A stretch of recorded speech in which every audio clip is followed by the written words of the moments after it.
Okay, so now we're going to do the whole history of growth. We're going to talk about just, it broadly in terms of when it flips, and we'll just look at a ton of data to see what this actually looks like on the ground.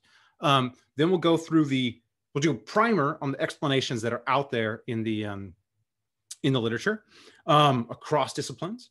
And then we'll talk a little bit about institutions, which will be the focus of this class, and a little bit about creative destruction and innovation. Okay, so just to remind you, this is the graph we are dealing with. Oops, that is not what I want to do. All right, hold up. All right, here we go. So here's our graph. Here's our little hockey stick graph where everything changes right here. This is where it takes off. And there are other ways of looking at this. So this is basically, there's just a takeoff in growth, economic growth, income per capita, living standards, however you want to think about it. Everything changes and it just skyrockets up. Basically, the characteristics of your everyday life in, say, 1500 compared to, say, 0, the time of Jesus, how Jesus lived versus, I don't know, a medieval peasant wasn't that much different. Now, how we live versus a medieval peasant is totally different. And that's because of this hockey stick growth.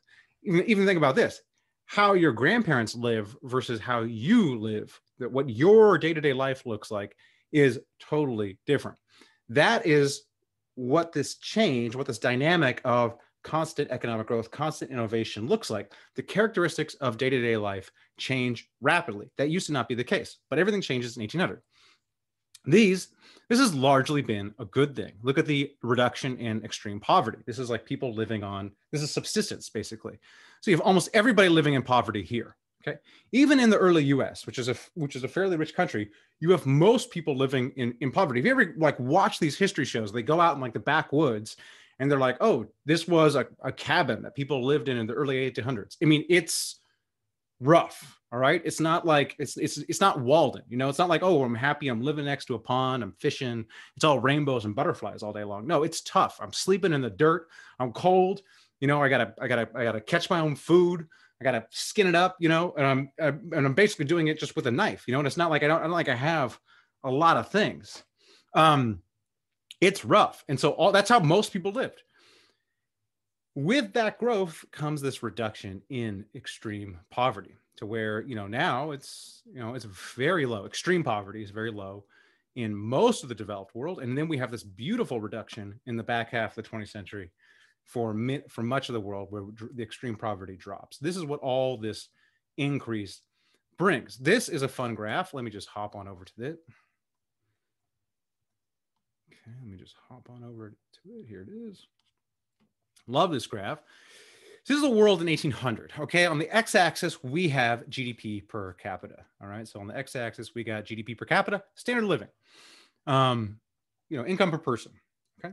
So most of the world's fairly poor back here. This is the richest country. Let's find the richest country. It's going to be something like the Netherlands. UK, that's the Netherlands. Yep. All right. And the life expectancies this is life expectancy on the y-axis. People are not living that long. The average life expectancy is 40 for the richest country, 39.9. I would be dead on average. Now, critics of this life expectancy data will say, well, actually, once you make it past 5, most people live till 60. So it's not like the average lifespan's 40. It's more like 60 as long as you make it past 5. And it's not as bad as these numbers look. I still think it's bad, because what that means is half your kids are going to die. So it's not a great world. Even if you make it past 5, you live to 60. Great, whoop. But you have to deal with a lot of infant and child mortality. So it's not a wonderful world back here in 1800. All right, so we have income per person here on the x-axis, life expectancy on the y-axis. Let's get this going. And so each dot is a country. We're going through time, we're going forward, and we see some countries growing rich. Okay, this is by continent. So this is Asia and Europe, these yellow ones. This green one right here, that's the US. Some countries getting rich, and as they get rich, people live longer. All right, here goes the U.S. There goes the U.S. There we go. Here comes World War II. That was World War I. Here comes the Great Depression. Things are going to look bad for a second. Oh, actually, not that bad. There you go. There's World War II. Things got scrambled. All right, and here we go. The 20th century. This is China over here. We're going to see the rise of China right now. It's going to just shoot up there in life expectancy and income. All right. And there we get to the present. So you can see there's this relationship between income per person and life expectancy, not only between countries. So, you go to the richest country over here, people live longer there. Here's the US. So the US has actually had some going the wrong way over the last 5 years, but generally through the scope of history, we've been going up in life expectancy. So you have this relationship where the richer countries live longer. Okay, now notice even your poorest countries in the world live longer than they did in the past, but also over time, as countries get richer, they live longer. So this is why we should care about economic growth. This is what it brings. It brings increased life and expectancy. You could play around with this. I think I have the link in the lecture notes. Okay, let's look at some more data. This is another way of looking at that extreme poverty data. So, back here, almost everybody lives in extreme poverty. You have a tiny sliver that are not in extreme poverty. Okay. And we go to the present, you actually have in absolute numbers less people living in extreme poverty than in 1820. And of course, you have all these people over here that are not living in extreme poverty. And this is what I'm saying. The world switches from being a zero-sum game where you could credibly assume that these rich people here are living off all these people in extreme poverty. Now, these are the farmers kind of working for the landed gentry, for the kind of local nobleman who's essentially living off the peasants. That kind of mindset doesn't work here, because how do you have less people in extreme poverty and way more people not in extreme poverty? Some switch must have been flipped from that zero sum to a growing pie. Now we all of a sudden have much more, but also much more people. All right. That switch is innovation. We'll talk about that in a second. Here's what the US looks like. This is log GDP growth. So this is a 2% growth per year. So in log terms, this has already been logged. So it's looking at as like, this is actually more exponential looking if you just took it in linear terms. Maybe I'll include a video that kind of explains these differences. But the point is, US growth is pretty steady. All right. We have these dips. We have this dip kind of post-Civil War recovery. 1870s were actually a really good year, really good decade for growth. I think it was the best decade in US history. We have, of course, the Great Depression right here. There was also the financial crisis dipped us a little bit off as well. All right. And so, so take this all together. Basically, the world has gotten, over the past 200 years, the world has gotten a lot more people, a lot more richer. Those people live a lot longer. The character of people's lives have completely changed. And so, most of the time when people see GDP, they're like, okay, who cares? GDP, gross domestic product. It's just how much stuff a country has. I don't care about that. That's not a big deal to me. Another way to think about it is productivity. How long does it take to make something? How long does it take to make a chair? How long does it take to make a computer? What increased income, increased GDP? What that means is you can make the same stuff in less time. And that frees people up to do other stuff. So like here, let me go to my example. Where is my example? Okay, here's an example. Okay. So, we are on some sort of desert island. Okay. And we get there, we got to spend all our time farming.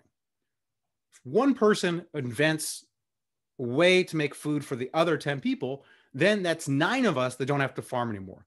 That person does the farming. We're free to go figure out other stuff. All right. Maybe we build houses. Okay. Now we got 9 people building houses. One person is doing the farming because that person's become super productive. They discovered the plow or something like that. We're building the houses. Then somebody discovers the saw or the electric saw or something like that. Then they can build all the houses. They basically could do it all. Now there's 8 people freed up to do weaving. All right. Then they were weaving clothes. Then someone discovers a sewing machine. Now that person becomes the weaver. They could do it. Everybody's weaving for them. All that work that was done by 8 can be done by 1. Now we got 7 people who are freed up to figure out. We got one person who's invented some farming technique that does all the food for us. We got another person who does all the houses for us because they've invented some sort of invention or something that does the houses. We got another person who does all the clothes. Now there's 7 of us. We can do whatever we want. We could be writers. We could be poets. Okay. Whatever we want to do. And notice nobody got poor. All this innovation, nobody got poor. We have the same food, same houses. Actually, we probably got better food and better houses because they got better at doing it. better clothing. And now we just have more time and we move into other sectors, enriching each other's lives. And essentially, this is the growing pie, innovation. So somebody invented a way to do better food production. Somebody invented a way to do better houses. Somebody invented a way to do better clothing. That's how you want to think about it. That line going up, when we go back here, this line going up is figuring out better ways to do things, or figuring out how to do the same thing in less time. And that will free people up to do other things.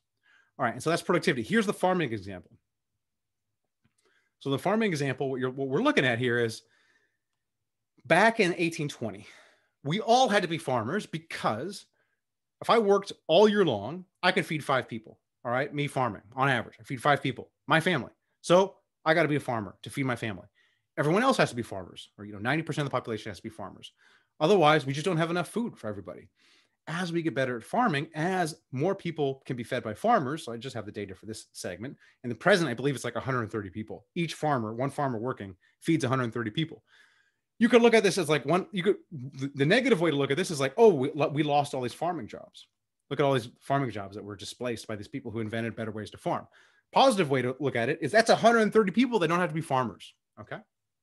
That's 130 people that are freed up to do other things because we've become so productive in the agriculture sector. And this happens sector to sector to sector. We've become super productive in agriculture. We've become super productive in manufacturing.